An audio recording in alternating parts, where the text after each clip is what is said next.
Hello नमस्ते. आज आपण इयत्ता 10वीच्या गणित भाग 2 मॅथमॅटिक्स पार्ट 2 मधील 6th चॅप्टर जे आहे ट्रिग्नोमेट्री याच्यामधील ॲप्लिकेशन्स ऑफ ट्रिग्नोमेट्री म्हणजे ट्रिग्नोमेट्रीचं उपयोजन म्हणजे उपयोग कुठं कुठं होतो हे आपल्याला पाहायचं आहे. तर तिथं दिलेलं आहे पहा, ते वाचून सुद्धा तुमच्या लक्षात येईल की many times we use to know the height of tower buildings trees and distance of sea from lighthouse or width of river etc.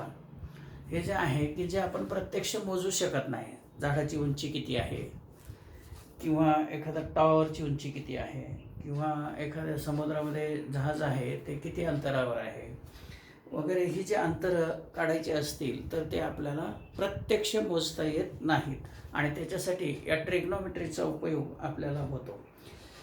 तर त्याच्यासाठी काही डेफिनेशन्स आहेत त्या आपल्याला पाहिजेत. पहिलं आहे line of vision. Line of vision त्याला दृष्टिरेषा असं मराठीत म्हणतात. Line of vision if the observer is standing at a location A. समजा ए हा पॉईंट आहे, इथं ऑब्झर्वर उभा राहिलेला आहे and looking at an object B. समजा बी या इथं बी आहे आणि इथं ऑब्जेक्ट आहे, इथं ऑब्झर्वर आहे आणि हा या दिशेने पाहतोय, त्या ऑब्जेक्टकडे पाहतोय. ही जी लाईन आहे ए बी याला काय म्हणायचं? Line of vision.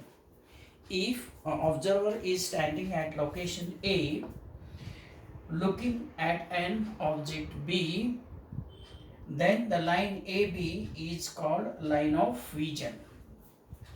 Line of vision. Then angle of elevation. Line of vision. दृष्टिरेषा. आपण ज्या दिशेने पाहत आहे, समजा मी असं इकडं पाहतोय तर हे line of vision, he line of vision झाली. मी असं खाली पाहत असेल तर लाईन ऑफ व्हिजन म्हणजे दृष्टिरेषा जी आहे जिकडं पाहतोय ते डोळ्याची आणि त्या ऑब्जेक्टच्या ठिकाणाची ही जी लाईन आहे त्याला म्हणतात लाईन ऑफ व्हिजन. हे लक्षात ठेवा. Angle of elevation. Angle of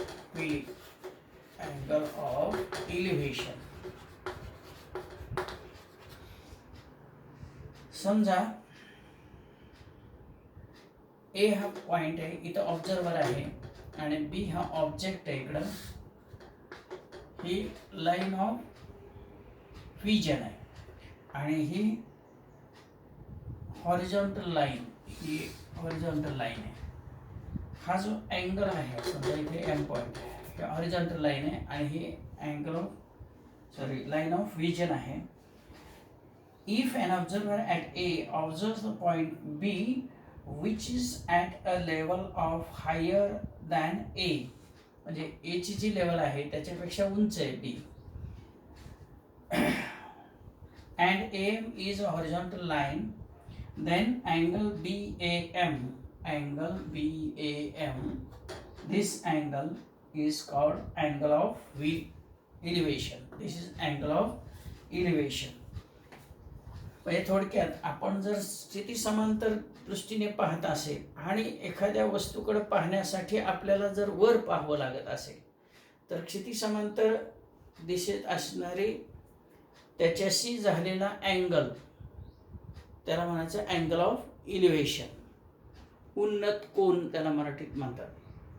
आणि अँगल ऑफ डिप्रेशन म्हणजे असं उलट असेल ना तर इथं काय होतं, ऑब्झर्वर हा त्याची लेवल खाली होती आणि ऑब्जेक्टची लेवल वर होती, हाय लेवलला होतं. तर इथं काय होतं, अँगल ऑफ इलिव्हेशन होतो त्या वस्तूकडे पाहताना. ह्या ऑब्जेक्टकडं ऑब्झर्वर पाहत असताना अँगल ऑफ इलिव्हेशन होतो.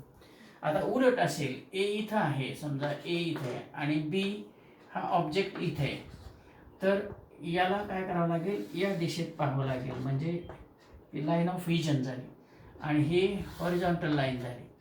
आणि मग समजा इथे एम असेल तर MAB हा जो अँगल आहे याला अँगल ऑफ डिप्रेशन म्हणतात. Angle of depression.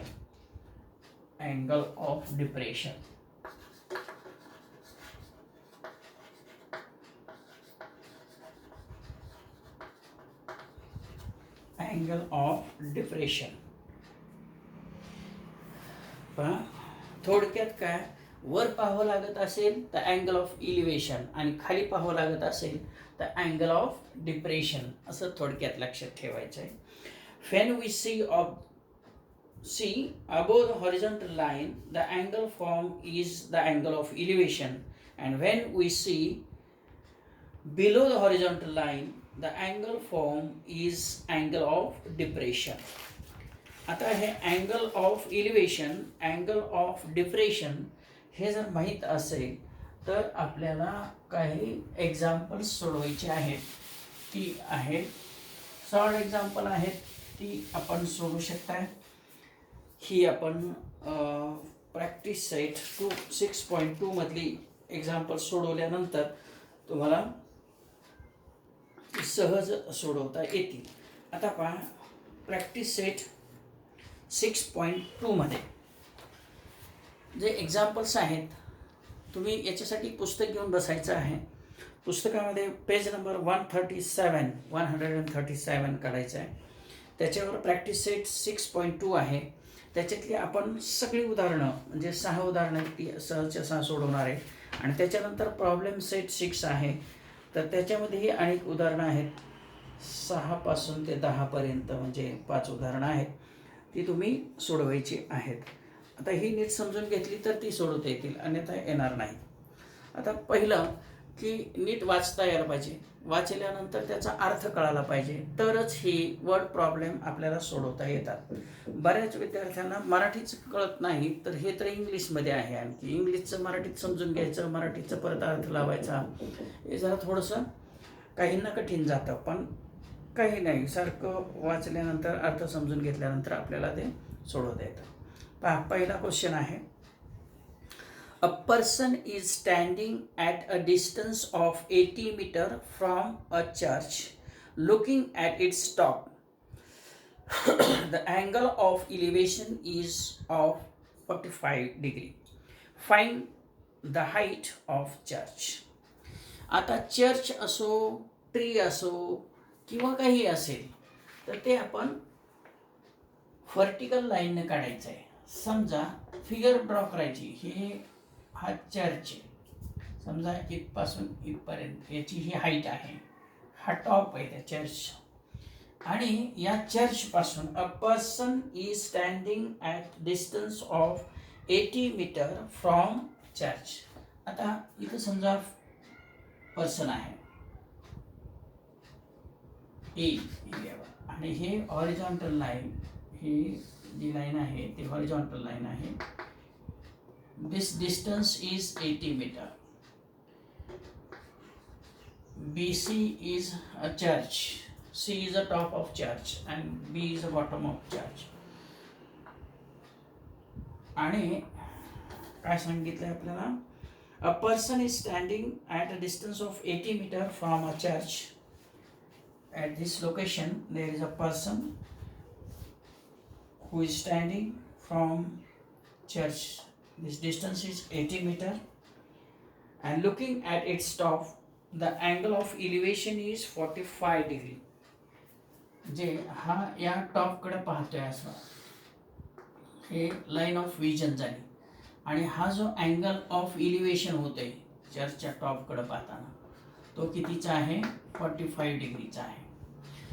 तर आपल्याला विचारलं आहे find the height of church. That means what is length BC calculate करायची आपल्याला. तर इथं हा 45 डिग्रीचा आहे, त्यामुळं हा कितीचा आहे? 90 डिग्रीचा आहे. चर्च असेल, ट्री असेल, काही असेल, तर हे व्हर्टिकल काढायचं आहे. आणि हॉरिझॉन्टलला व्हर्टिकल मी इथला जो अँगल आहे तो 90 डिग्रीचाच असणार आहे. म्हणजे हा राईट अँगल ट्रायंगल आहे. आता याच्यामध्ये हे दिलं आहे आणि हे काढायचं आहे. म्हणजे ही काय या अँगलच्या अपोजिट साईड आहे आणि ही ॲडजस्टंट साईड आहे. मग कुठलं रेशो घ्यायला पाहिजे? तर टॅन रेशो घ्यायला पाहिजे. Tan angle BAC is equal to BC upon AB, opposite side upon adjacent side. So tan What is measure of angle BAC? That is 45 degree is equal to BC upon AB, that is 80. What is value of tan 45? Tan 45 is 1. And if we transfer this 80 from that side to this side, we get into 80 is equal to BC. So BC is equal to 80 into 1, that is 80 meter. So height of charge, BC is height of charge, is AC meter. Write down answer in words.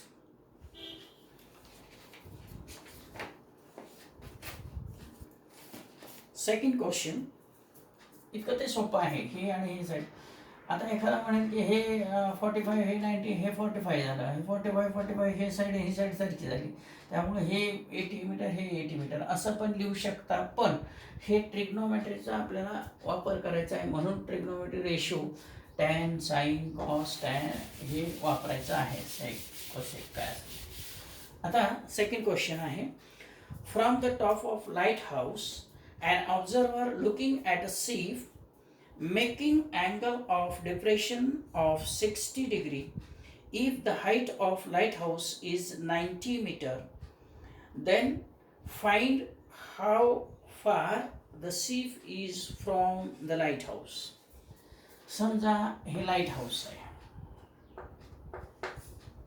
याची ही height आहे, ही किती आहे 90 metre. From the top of the lighthouse, an observer looking at a sieve making angle of depression 60 degree.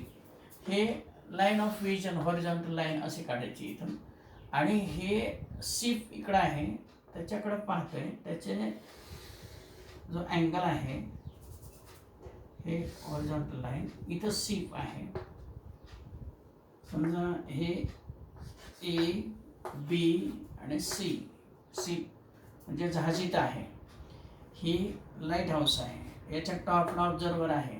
Observer काय करणार आहे, हे जे क्षितिज समांतर पाहणार आहे त्याच्याशी या शिपकडे पाहायचं, म्हणजे त्याला खाली पाहावं लागेल. म्हणजे हा जो अँगल ऑफ डिप्रेशन हा आहे 60 डिग्रीचा. मग हा जर 60 डिग्रीचा असेल आणि या लाईट हाऊसची हाईट दिलेली आहे, if the height of lighthouse is 90 metre, हे काय दिले 90 metre.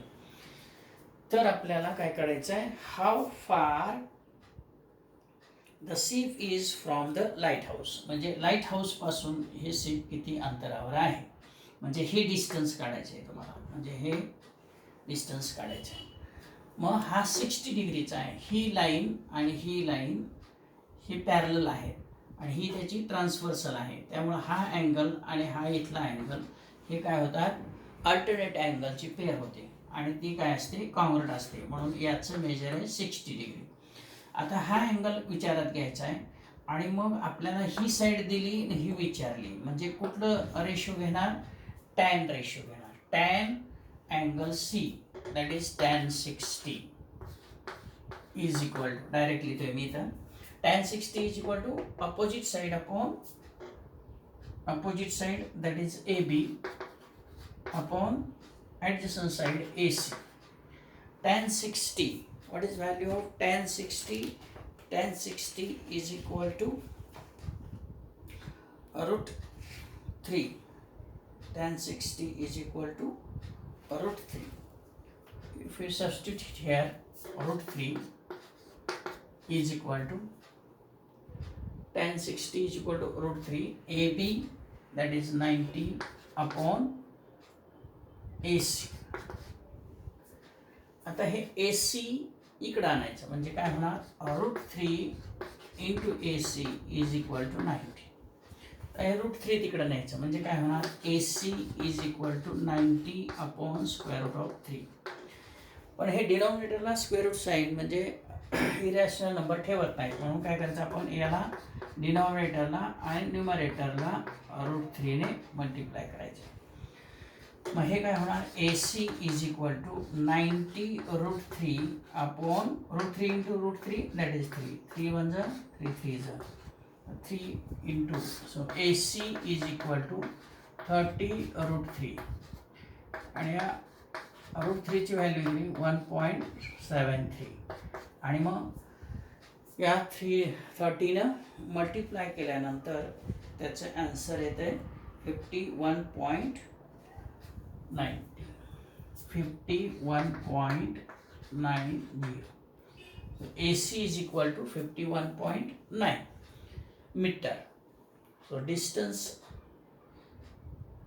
ship is at a distance of 51.9 meter away from the lighthouse.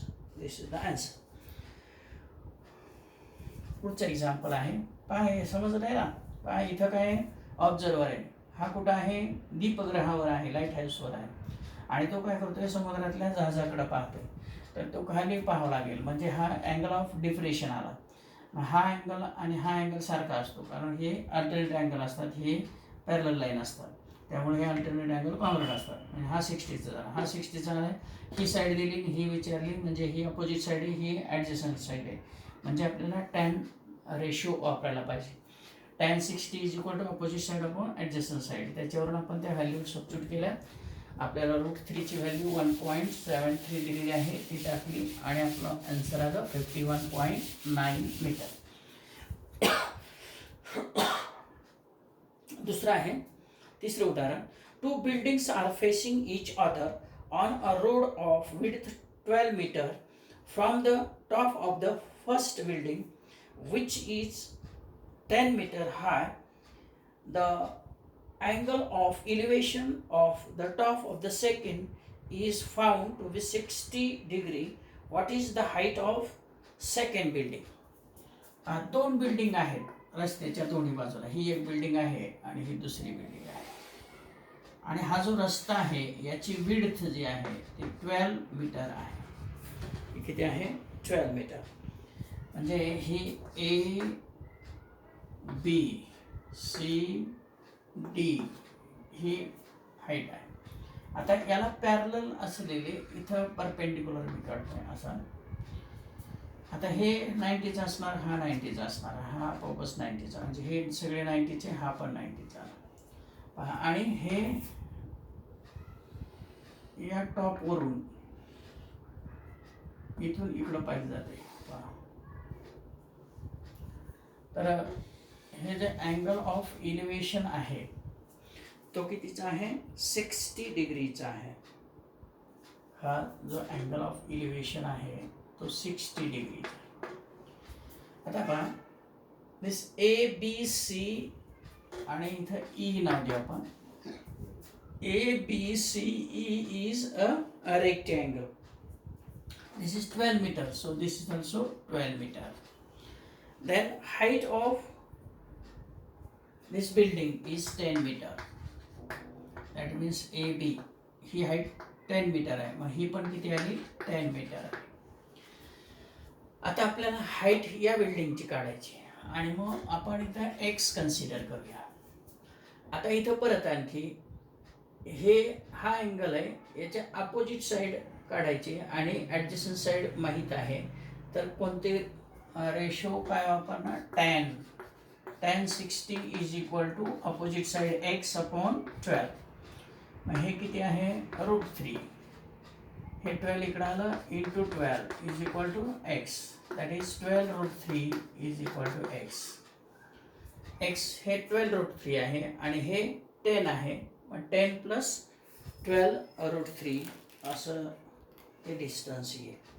10 plus 12√3 आणि √3ची व्हॅल्यू 1.73 टाकली तर ते मल्टिप्लाय करून परत ॲड करायचं आहे.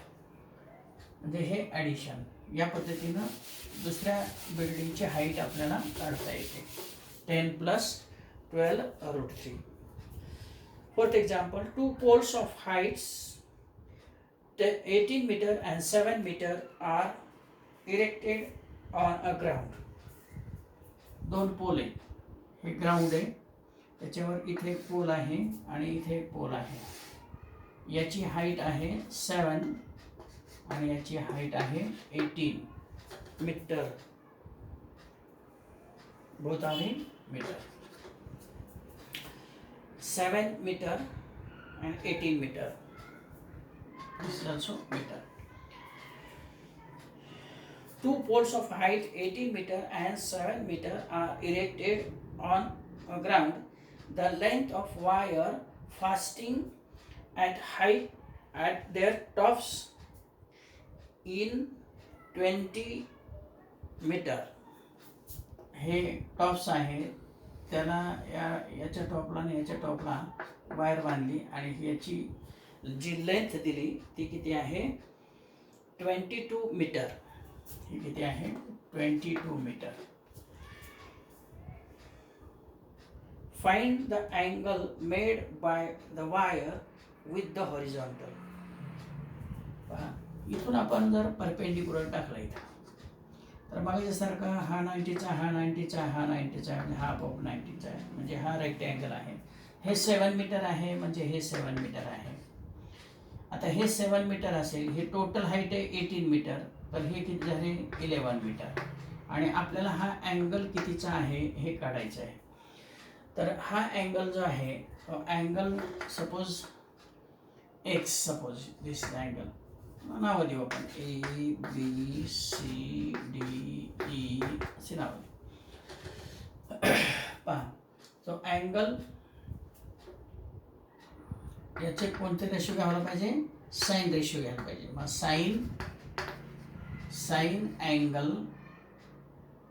E A D is equal to opposite side E D upon hypotenuse AE, that is equal to 11 upon 22, which is equal to 1 upon 2. That is sine angle EAD is equal to half. But we know that sine 30 degree is equal to half. So sine EAD, sine angle EAD is equal to sine 30. So angle EAD is equal to 30 degree. So this angle is of 30 degree. The angle made by the wire with the horizontal is of 30 degree. Very easy. Then a storm broke a tree and the tree top rested 20 meter from the base of tree, making an angle of 60 degree with the horizontal. Find the height of tree. काय झालंय, एक tree आहे असं समजा, ही height ट्रीची आहे आणि मग वाऱ्यामुळं storm आल्यामुळं काय झालं, हे ब्रेक झालं आणि हे इथून समजा ब्रेक झालं आणि ते काय झालं, ते असं हा जो शेंडा आहे टॉप ऑफ ट्री हा इथं टेकलेला आहे आणि हा जो अँगल आहे तो 60 डिग्रीचा आहे. या मोडलेल्या भागानं याच्याशी केलेला अँगल आहे तो 60 डिग्री आहे. पहा, म्हणजे वादळामुळं झाड मोडले आणि झाडाचा शेंडा आहे तो बुंदा खाली टेकलेला आहे आणि तिथं काय झालंय 60 डिग्रीचा अँगल झालाय.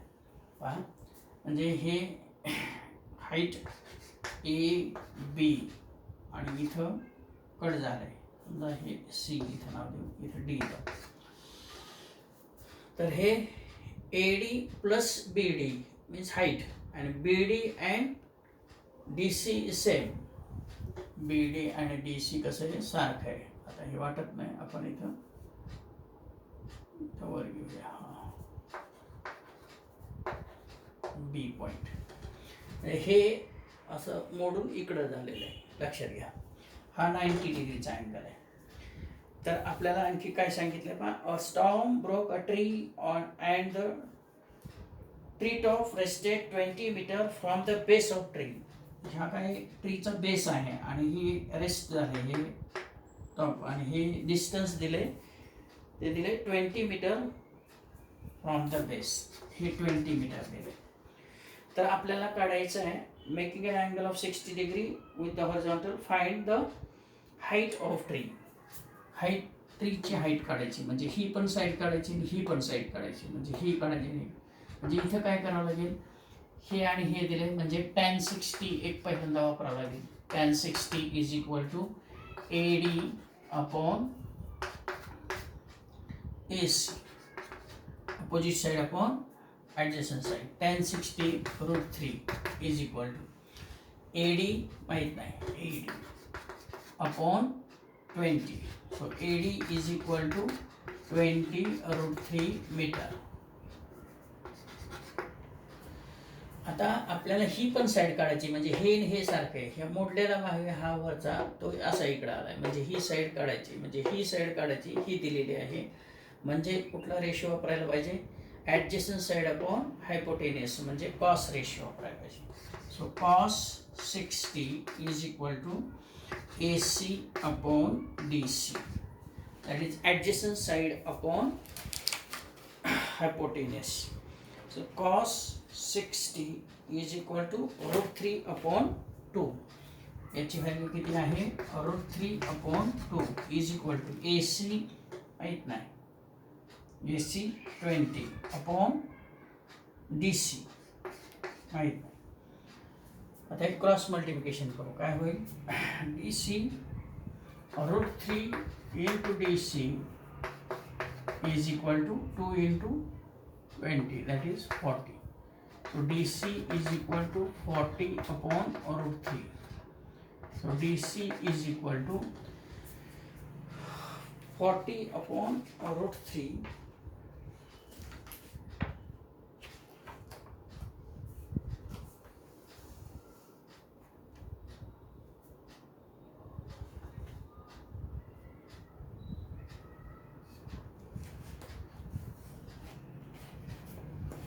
टोटल हाईट काय झाली मग? BC is equal to cos 60 half आहे. कॉस 60 हाफ आहे, म्हणजे काय होणार? BC is equal to 40. Remember this, cos 60 is equal to half, sin 30 is equal to half, cos 60 is equal to half. So half, so DC is equal to 40. So what is the height of the string? AD plus BD or AD plus DC. AD plus DB is equal to AD plus DC. This is the height of string. AD किती आहे? 20√3 plus 40. So 40 plus 20√3. इथं आपण √3 ची value टाकून value काढू शकता, किंवा असंच ठेवलं तरी चालू शकतं. दिस इज मीटर. लक्षात आलं? या पद्धतीनं हे सोडवायचं आहे. आता शेवटचं एक्झाम्पल आहे ते असं आहे. A kite is flying at a height of 60 metre above. A kite is flying at about 60 metre height. Kite समजा इथं काइट आहे आणि तो काय करते? 60 मीटर हे जे हाईट आहे, इथं समजा हे 60 मीटर आहे. A kite is flying at about 60 metre height above the ground. हे ग्राउंड आहे आणि हे पतंग असा वर आहे. किती मीटर उंचीवर आहे? 60 metre. The string attached to the kite is tied at the ground. हे याची जी दोरी आहे ती एक ग्राउंडवर इथं बांधलेली आहे.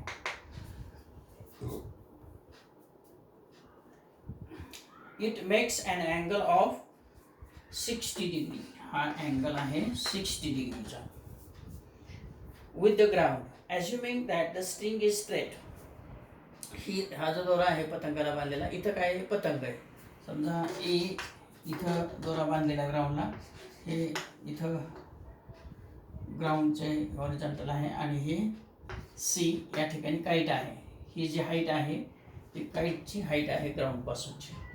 ही 60 मीटर आहे, म्हणजे हा 90 डिग्रीचा अँगल आहे, हा 60 डिग्रीचा अँगल आहे. ही जे स्ट्रिंग आहे दोरा ते दोरा काय सरळ आहे असं गृहीत धरायला सांगितलं आहे. √3ची व्हॅल्यू दिली 1.72. आता आपल्याला काय काढायचं आहे? Assuming the string is straight, find the length of string. म्हणजे ही लेंथ काढायची AC. तर AC काढायचं आहे. हा 60 डिग्रीचा आहे, हा 60 मीटर आहे. आणि आपल्याला काय करायचं आहे? ही लेंथ काढायची. म्हणजे हा काय हायपोटेन्यूस आहे, ही अपोजिट साईड आहे. म्हणजे काय sin 60 आपल्याला वापरायचं. sin 60 is equal to opposite side upon hypotenuse AC. sin 60 degree हे काय येतं? √3/2 येतं. काय येतं? √3/2 sin 60 degree is equal to BC किती आहे? 60/AC. तर AC क्रॉस मल्टिप्लिकेशन करा. √3 into AC is equal to 60 into 2, that is 120. So AC is equal to 120/√3. याला √3 ने मल्टिप्लाय करा, याला पण √3 ने मल्टिप्लाय करा. हे येईल 120/3/3. या 3 ने याला 12. AC is equal to 40√3 metre. √3ची व्हॅल्यू आपल्याला दिली आणि ती टाकायची. जर दिलेली असेल तर ती टाकायलाच पाहिजे. मग 40 into 1.73 त्याची मल्टिप्लिकेशन येते. हे 4नेच गुणायचं आहे याला आणि 69.73. पहा 4 त्रिक 12.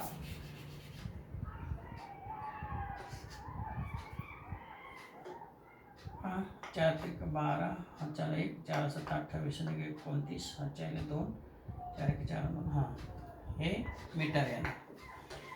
0शी 0 दिलं. हे 2 पॉईंट आहे, मग इथं 2 पॉईंट. हा मल्टिप्लिकेशन येते तुम्हाला. 69.20 metre is the length of string. या पद्धतीनं इथं प्रॅक्टिस सेट 6.2 याच्यातली सगळी 6 उदाहरणं मी सोडून दाखवलेली आहेत. ही उदाहरणं अतिशय सोपी आहेत. फक्त फिगर काढता आली पाहिजे तुम्हाला, त्याचा अर्थ कळायला पाहिजे, त्याच्यावरून फिगर काढता आली पाहिजे. मग अँगल ऑफ इलिव्हेशन आहे का अँगल ऑफ डिप्रेशन आहे, कुठला अँगल आहे, कुठल्या साईड दिलेत, त्याची फिगर फक्त काढणं महत्त्वाचं आहे. एकदा फिगर काढली की आपल्याला कुठला टॅन रेशो वापरायचा आहे का, साईन वापरायचा आहे का, कॉस वापरायचा आहे का, हे कशावरून ठरवायचं आहे. साईन म्हणजे काय असतं? Opposite side upon हायपोटेन्यूस. कॉस म्हणजे काय असतं? Adjacent side upon हायपोटेन्यूस. आणि टॅन म्हणजे काय असतं? Opposite side upon adjacent side. हे रेशो तुम्हाला माहीत असतील तर कुठला रेशो घ्यायचा आहे आपल्याला, ट्रिग्नोमेट्रिक रेशो. साईन घ्यायचं आहे का, कॉस घ्यायचं आहे का, टॅन घ्यायचं. हे एक साईड दिलेली असते आणि दुसरी साईड विचारलेली असते. या 2 साईडचा आणि त्या अँगलचा विचार करून आपल्याला तो रेशो घ्यायचा आहे. समजा अपोजिट साईड दिलेली आहे आणि आपल्याला हायपोटेन्यूस काढायचा आहे, तर त्या अँगलचं कुठला रेशो घ्यायला पाहिजे? साईन रेशो घ्यायला पाहिजे. ॲडजस्टंट साईड विचारली, हायपोटेन्यूस दिली आणि त्या अँगलचं कुठलं रेशो घ्यायला पाहिजे? कॉस रेशो घ्यायला पाहिजे. अपोजिट साईड आणि ॲडजस्टंट साईड यातली एक साईड दिली दुसरी विचारली तर आपल्याला काय करायला पाहिजे? टॅन रेशो घ्यायला पाहिजे. तर हे साधं सरळ आहे. या पद्धतीची उदाहरणं आणखी तुम्हाला प्रॅक्टिस सेटमध्ये प्रॉब्लेम सेटमध्ये दिलेले आहेत. तो प्रॉब्लेम सेट तुम्ही सोडवायचा आहे. ठीक आहे. थँक्यू. 4च व्हिडिओमध्ये आपण हे चॅप्टर पूर्णपणे बसवलेलं आहे.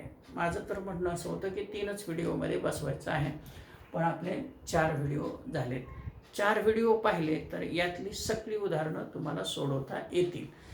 मॅथमॅटिक्स हे अतिशय सोपं आहे, फक्त त्याला प्रॅक्टिसची गरज आहे. ठीक आहे.